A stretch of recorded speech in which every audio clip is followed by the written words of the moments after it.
The second session focused on responsibility, roles that strengthen marriage. The facilitator, Elder Oluwamiyiwa, a contemporary to Elder Adepolumi in the Church Marriage Committee, first talked on husbands' responsibilities. He read Ephesians 5:25. Husbands, love your wives, even as Christ also loved the church. He enjoined them that husbands are to love their wives with agape love, which is unconditional love, just as Christ loved the church unconditionally. They are to practice 1 Corinthians 13, verses 1 to 13. Kind of love with their wives. 1. Though I speak with the tongues of men and of angels, and have not charity, I am become as sounding brass, or a tinkling cymbal. 2. And though I have the gift of prophecy, and understand all mysteries and all knowledge, and though I have all faith, so that I could remove mountains, and have not charity, I am nothing. 3. And though I bestow all my goods to feed the poor, and though I give my body to be burned, and have not charity, it profiteth me nothing. 4. Charity suffereth long, and is kind. Charity envieth not. Charity vaunteth not itself, is not puffed up. 5. Doth not behave itself unseemly, seeketh not her own, is not easily provoked, thinketh no evil. 6. Rejoiceth not in iniquity, but rejoiceth in the truth. 7. Beareth all things, believeth all things, hopeth all things, endureth all things. 8. Charity never faileth. But whether there be prophecies, they shall fail. Whether there be tongues, they shall cease. Whether there be knowledge, it shall vanish away. 9. For we know in part, and we prophesy in part. But when that which is perfect is come, then that which is in part shall be done away. 11. When I was a child, I spake as a child. I understood as a child. I thought as a child. But when I became a man, I put away childish things. 12. For now we see through a glass, darkly, but then face to face. Now I know in part, but then shall I know, even as also I am known. 1:3. And now abideth faith, hope, charity, these 3. But the greatest of these is charity. The facilitator read this for them, and told them to practice this towards each other in their home, when then they get married, and all shall be well. He told the men to note the following points. Biblical summary of a husband's responsibilities.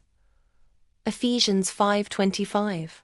Love his wife with sacrificial, patient and protective love.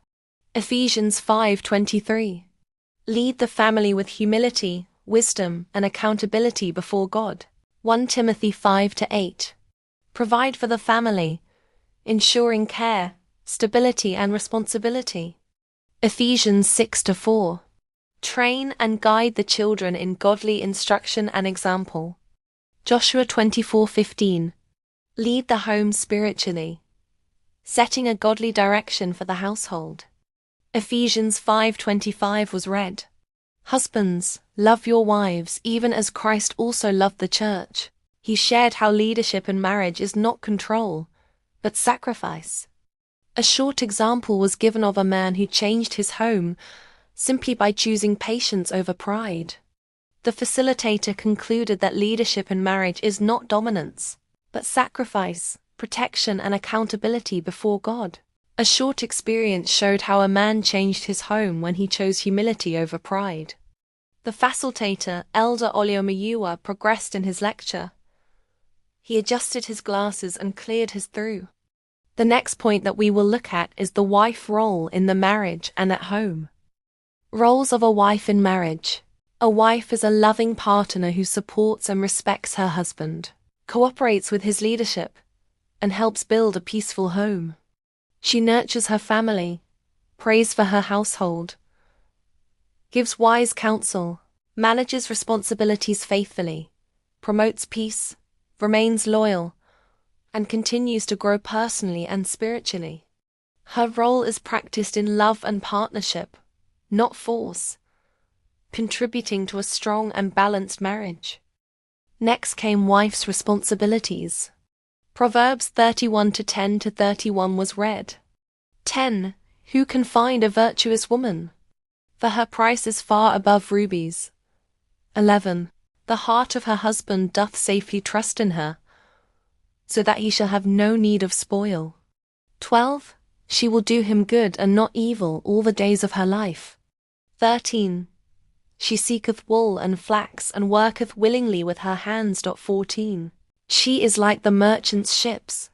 She bringeth her food from afar. 15. She risteth also while it is yet night, and giveth meat to her household, and a portion to her maidens. 16. She considereth a field, and buyeth it. With the fruit of her hands she planteth a vineyard. 17. She girdeth her loins with strength, and strengtheneth her arms. She perceiveth that her merchandise is good. Her candle goeth not out by night.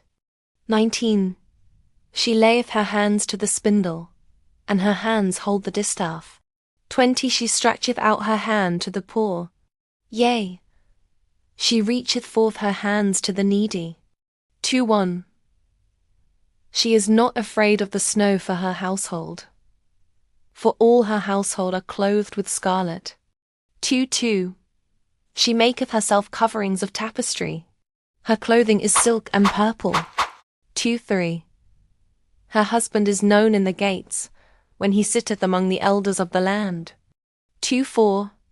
She maketh fine linen, and selleth it, and delivereth girdles unto the merchant. 25. Strength and honor are her clothing, and she shall rejoice in time to come. 26. She openeth her mouth with wisdom, and in her tongue is the law of kindness. 27. She looketh well to the ways of her household, and eateth not the bread of idleness. 2:8. Her children arise up and call her blessed, her husband also, and he praiseth her. 29. Many daughters have done virtuously, that thou excellest them all. 30. Favor is deceitful, and beauty is vain, but a woman that feareth the Lord, she shall be praised.